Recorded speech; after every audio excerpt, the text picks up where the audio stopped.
Our strange vacation. It all started when my husband, Nathan, and I decided to take a trip for our wedding anniversary. A few weeks ago, we officially celebrated 1 year of married life. We've been together for 7 years now, and it's been the best years of my life. Before I met him, I thought I would never find love. I was sure I would die unmarried, maybe adopt a couple kids, but I couldn't even imagine being where I am now, a year into marriage and thinking about kids. At least that's the mindset I had before our trip. A couple months before our anniversary, I suggested a weekend away for just the two of us, unencumbered by people and hassle. We had traveled together before, but not as husband and wife, except for our honeymoon, so the idea immediately inspired us. Since we got married, our relationship has only grown stronger and blossomed. I fell in love with him more and more day by day. He has always been patient, sensitive, kind, and embodied everything I wanted to see in my life partner. As I said, we were thinking of having children soon, and a trip for the two of us to enjoy each other's company seemed like a great idea. Neither of us had a specific preference of where exactly to go. We live in a fairly large city in a not too notable state, and it can be hard to find a decent vacation spot nearby. Plus, we wanted to go somewhere we both hadn't been before, which made it difficult. We went through 5 or 6 states until my husband suggested the Appalachian Mountains. Honestly, I think he suggested it more for me than for himself. I love all sorts of scary stories known for their creepy atmosphere, such as those found on No Sleep. I'd told him more than once about rumors that there might be something lurking in the Appalachian woods. And the thought of being alone together in an unfamiliar and unsettling place excited me greatly. We decided to head to West Virginia, as it was the closest state to us with the Appalachian Mountains running through it. "I'll start looking for places to stay," I suggested, already typing something on my phone. Nathan suddenly hesitated. I thought we could stay in a tent." I immediately froze. Living in a tent in the midst of the Appalachian Mountains seemed extreme, even for me. My husband, unlike me, loves camping and has been urging me to try it ever since we started dating. I, on the other hand, have never gone camping with a tent because I don't find it particularly interesting. I love nature, but I don't like insects, possible encounters with bears, and the lack of the usual amenities like appliances, showers, and electricity. Nevertheless, he was going out of his way to suggest that I go specifically to the Appalachian Mountains, so I didn't object right away. "I want to figure out how safe it is first," I said. I literally typed into Google, "How safe is it to hike in the Appalachian Mountains?" There was general advice on how to stay safe from wild animals, strangers, and what to do in an emergency. Not a word about it being a bad idea. The official Appalachian Mountains website even claimed it was safer than many other places. I realize now that this is a dubious source, but at the time it seemed quite credible, and I said yes to my husband. It was the biggest mistake of my life. We chose a fairly popular camping area near a national park. You may have thought we were approaching everything naively, but I swear we did thorough research. We looked into what animals were there, the temperature, the landscape features, all rational and logical things. Yes, we knew about the mystical legends, but Nathan was skeptical. I believed in all kinds of devilry, but I was sure that bad things happened to someone else, but not to me. Typical naivete. The drive to West Virginia was uneventful. We drove about 3 hours and arrived there about noon. The place was pretty crowded, which made us feel better. The weather was gorgeous for this time of year, and we were determined to make the most of it. Nathan was in charge of the tent, and I was hanging tomorrow's snacks on a branch away from the beasts. Honestly, the first day didn't bring any dramatic events, but it was wonderful. We just walked around the park and campground, settling into our new surroundings. Both of us were tired and headed back to the tent towards evening. Nathan built a fire and we roasted hot dogs and marshmallows on sticks. Although I wasn't particularly excited about camping, it was nice. Nature, simple food by the fire, and no worries. I work as a teacher, which is a pretty nerve-wracking profession, so I enjoyed the solitude of nature. Nathan is a construction worker, and his job is not easy either, so it was a good vacation for him too. After dinner, we poured the fire, climbed into the tent, and soon fell asleep. I remember thinking if the whole trip is as restful as this, it will be perfect. The next day things started to go downhill. But not immediately, of course.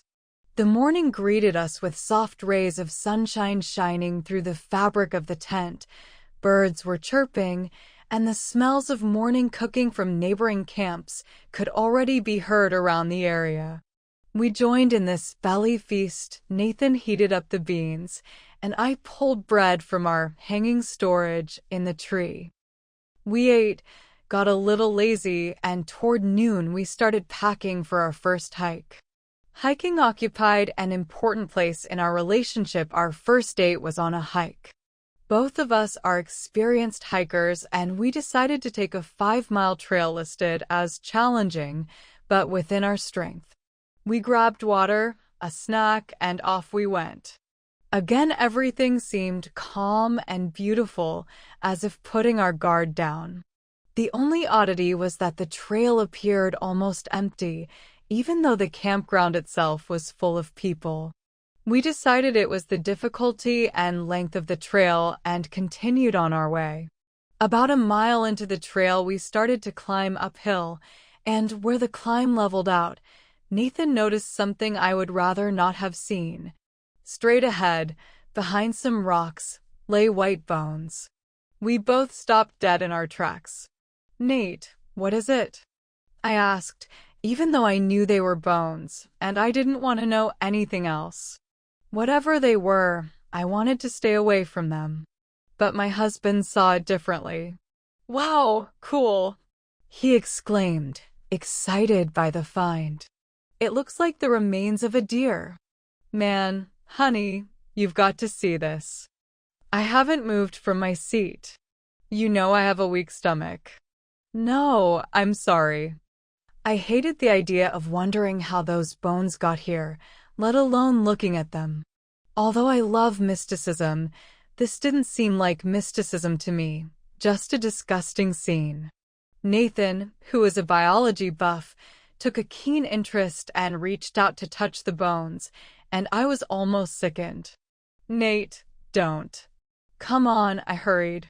"We have a long way to go, and I want to be back before sundown." Eventually, he reluctantly backed off, and we moved on.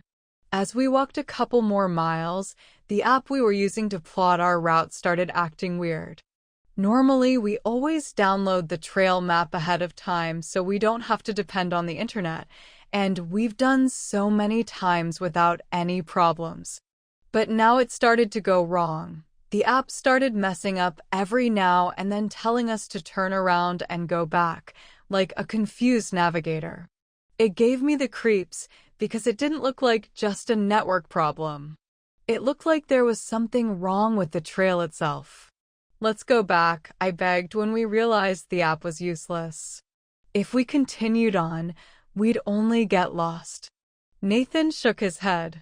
"If we turn back, we have 3 miles to go. If we go forward, it's only 2. It takes longer to get back, and you wanted to get back before dark." Alas, he was right. We had indeed gone too far. I looked at the time. It was about 3 o'clock in the afternoon. But it didn't make sense. We had walked 3 miles, which normally takes about an hour at our chosen pace. Meanwhile, it had taken us almost 3 hours to get there, so an hour for each mile, even though I didn't feel like it had been that long. The realization of what a dreadful situation we are in makes my blood run cold. "I don't know what to do. We have to go back," I moaned. Nathan gently put his hands on my shoulders. Cass, it's going to be okay. It's only a couple miles left. We'll make it before dark. Forget about the app. We can navigate the trail markings without it. My husband's words made me feel a little better. He's right. Trail markings are not hard to read if you do it carefully. And even if we walk slowly, we'll still arrive before dusk. I stopped and took a deep breath, realizing how lucky I was to have a husband who could calm me down in any situation. You're right. I'm sorry and thank you. And we continued on our way, him in the lead, me following. The first mile after that we walked safely, but when the last mile was left, I suddenly realized that it was getting dark. But it was still only about 4 o'clock. In our state this time of year, the sun goes below the horizon around 6. Nathan didn't seem to notice, so I pulled out my cell phone and the time was 5:33 p.m. Nate, what the hell? I hissed. He stopped and turned around. What? It was almost 6 p.m. For the first time on the whole hike, he looked worried. How was that possible? I just shrugged, holding out my phone to him. To my surprise, he grinned. Let's go. If we hurry up, we'll definitely make the half-hour per mile. I remained silent, and it was so clear that we had already wasted a hell of a lot of time for 4+ miles. There was no point in repeating the obvious, only wasting energy arguing about it. More than anything, I wanted to finish this hike. After all, we'd already hiked much longer routes in only 3 hours, and here I was exhausted after only 5 miles. I reasoned that the whole situation was wearing me down. When it was half a mile to the end of the trail, we suddenly came to a cave. My insides shattered, and I stared at my husband with mute reproach. Why are we standing in front of a cave? But the answer was obvious. The trail went through it.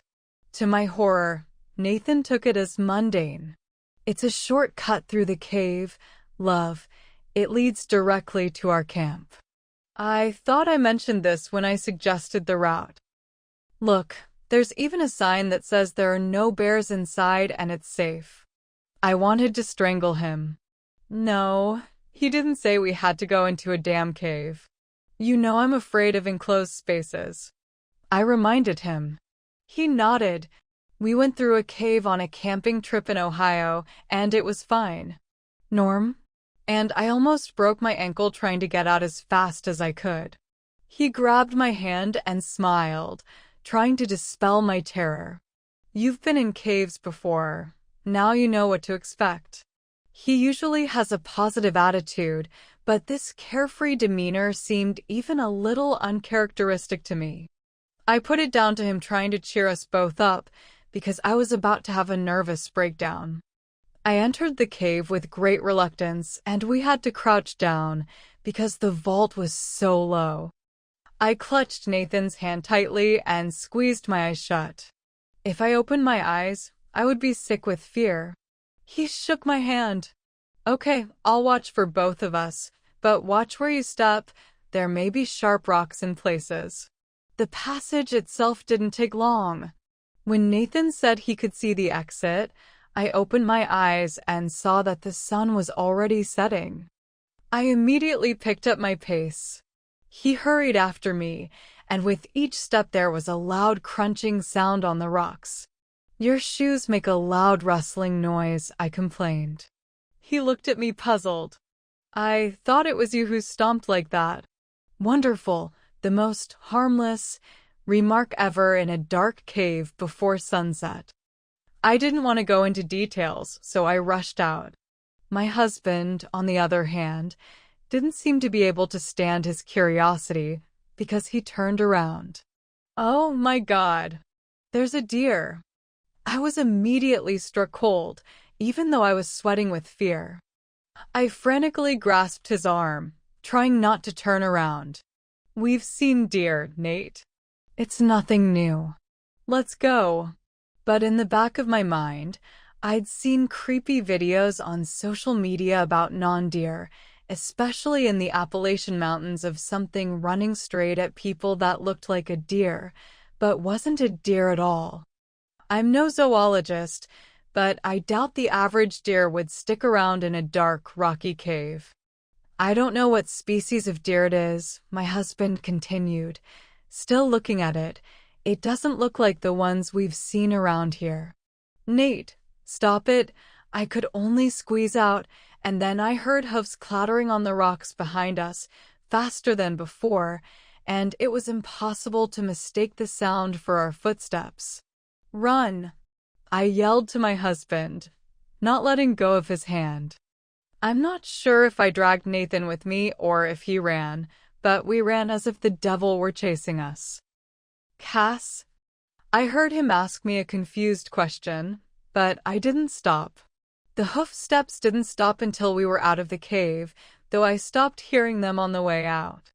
I did not even turn around until we reached our tent. Only there did I allow myself to look at my husband. I had never seen such horror on his face before. He was breathing heavily, and I only heard it when we froze in place. Thank God there was no one behind us. When I checked my phone, I saw that it was past 6 in the evening and the sun was almost down. What was that all about? Nathan asked, barely catching his breath. He's in great shape, and normally a run like that shouldn't wear him out, but he seemed ready to faint. I helped him to the ground. I have no idea. I don't want to know. But it certainly wasn't a deer. His look was full of fear as he asked if I had seen it. I shook my head and asked him to describe the creature. It was the biggest deer I had ever seen in my life. If we weren't in West Virginia, I would have thought it was a moose. It wasn't a deer, I repeated. I thought it was sick. There was something wrong with him, because it wasn't a deer at all. I couldn't stand it. Of course, Nathan didn't believe in all this supernatural stuff. He looked at me like I was crazy. What was it then? I don't know, Nate, but are you telling me that an ordinary healthy deer chased us half a kilometer through the cave? He remained silent and just kept breathing heavily. We sat there for a while in grave silence, digesting what had happened. I didn't want to stay here for a minute, but I realized that he probably didn't want to leave in the middle of the night. After a while, I got up and went to the tent. I'm going to bed.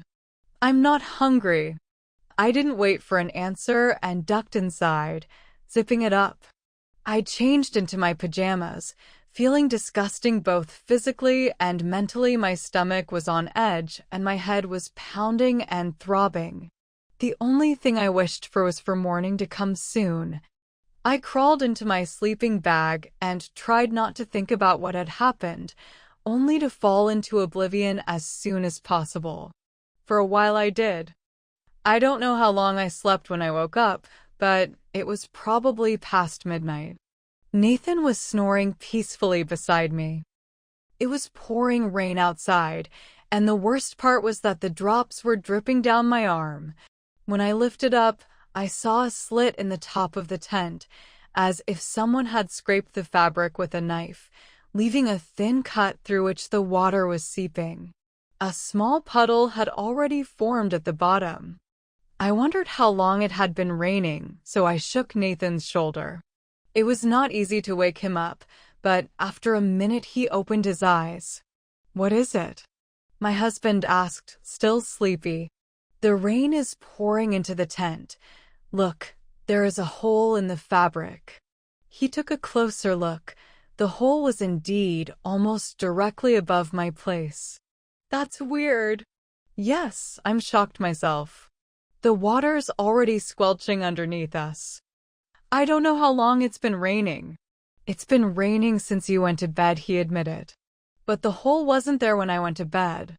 "So it's been raining like this for a couple hours?" I asked him doubtfully. "How did you have dinner if you couldn't make a fire?" "I ate 10 protein bars," he muttered. "But what do we do now?" "You can't sleep in the pouring rain." He looked confused. Let's go sleep in the car, he suggested. In the morning, I'll fix the hole and get the water out. The thought of climbing out of the tent in the pitch darkness and rain terrified me. I thought it was the most defenseless position to be in when you're wet, can't see anything, and all around you is the forest. Why don't we just stay here until morning? Wait for dawn and then leave? I asked with tear-swollen eyes. I was scared. My husband, usually so sensible, opened them in apparent disagreement. Are you crazy? We're going to catch a cold. The cold water is pouring right over our heads. I felt tears come to my eyes.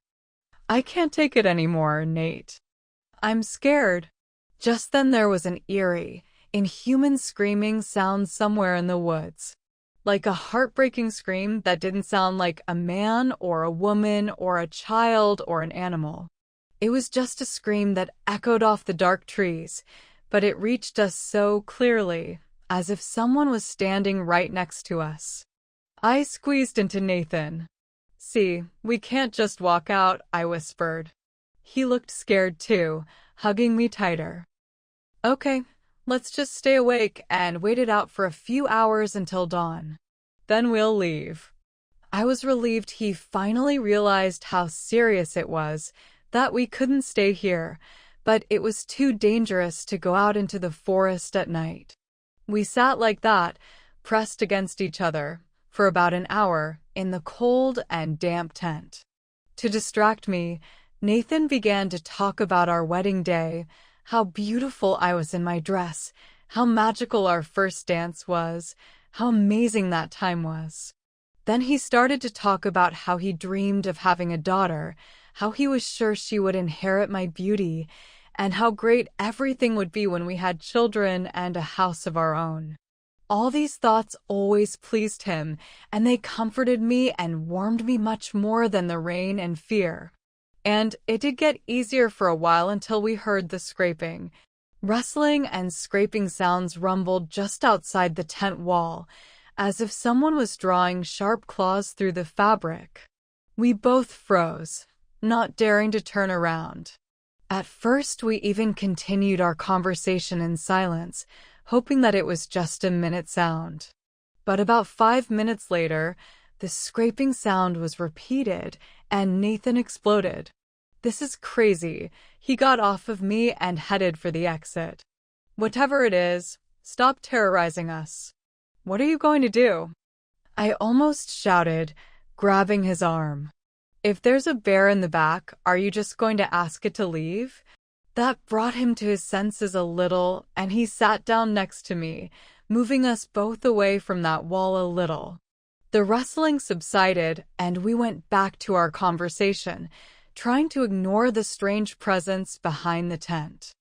I loved dreaming about the future, a shared house with a backyard and a big gazebo to bring the whole family together there. I wanted to paint the walls in the living room a neutral beige, and he a warm yellow. We joked and argued and laughed. But our conversation was interrupted by strange whispers coming from both sides. We both fell silent, listening. At first I thought I heard the word bacon and thought maybe some camp neighbors had woken up and were discussing breakfast. But the sound grew stronger, and it was clearly not bacon or anything else harmless. I could hear the words, but I couldn't make out what it was saying.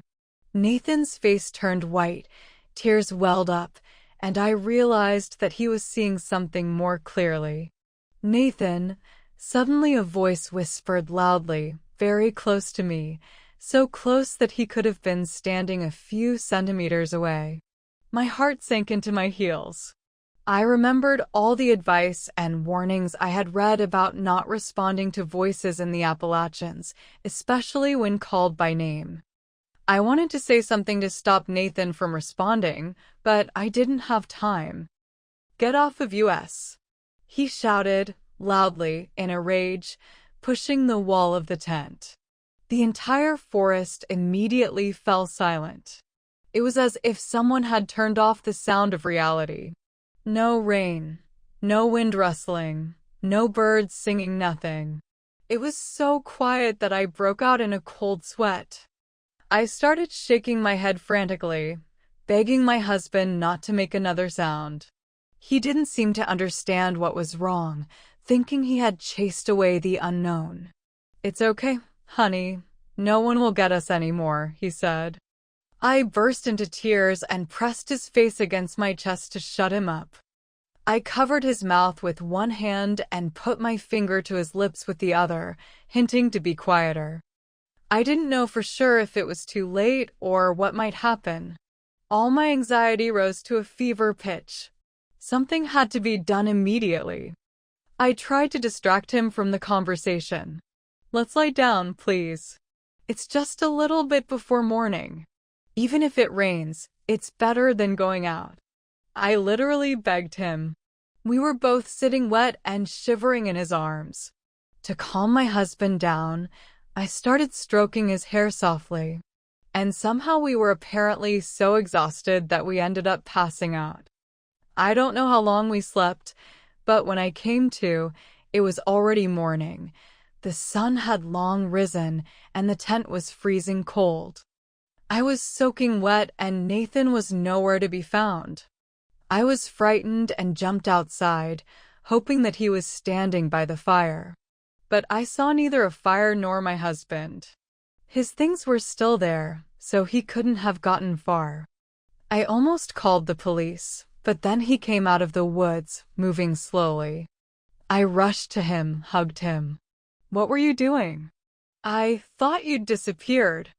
I was looking for other hikers. I wanted to see if anyone had heard what we heard last night." I just clung to him tighter. "Could we please leave?" I sobbed. A smile appeared on his face. I've never been so happy to have to cut a vacation short. We laughed nervously, hastily packed everything up, threw away the torn tent, and promptly loaded into the car. I was over the moon, feeling madly in love with my husband, grateful that we had gotten away, and excited to get back to our small but safe apartment. Nathan offered to drive, and I almost slept the whole way. It wasn't until I got home and calmed down that I began to notice the things I had overlooked in my haste to get out of that damn place. First of all, Nathan's fingers were longer than I remembered. His wedding ring was barely holding on, about to fall off. I asked him what was wrong, and he said that he had lost weight during the hike because he hadn't eaten much. It sounded strange, but I didn't argue. He suddenly seemed taller to me. He had never been very tall at all, but now he looked at least 6 feet taller. I was afraid to ask him directly. He was also acting strangely, less affectionate, more abrupt in conversation.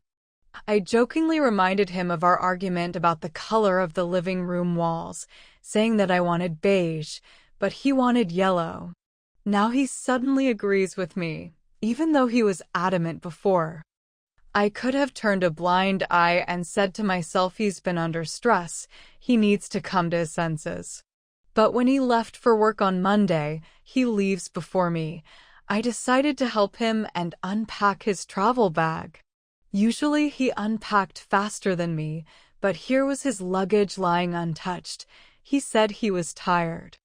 I myself wanted to get rid of the things connected with that nightmare as soon as possible, to erase them from my memory. And so, while I was pulling out his clothes, I found his notebook. He always takes it when traveling to jot down notes while he doesn't have his phone. A strong premonition made me open it and flip to the last page. Here's what I read in my husband's notebook. "I don't have much time. I can hear them calling for me again. The sound is getting louder and louder. I swear I saw someone's claws sticking out of that hole in the tent. Cassie, if you're reading this, then I'm probably gone. I know you'd tell me not to go outside, to leave it alone and just wait it out. But I can't. I feel like I'm the one they're after. They're angry. I love you more than life, and I want to live our whole future happy life with you like we dreamed of. But if I can't save myself, I don't want them to take you too. I hope I do come back. So scary. Who is with me now?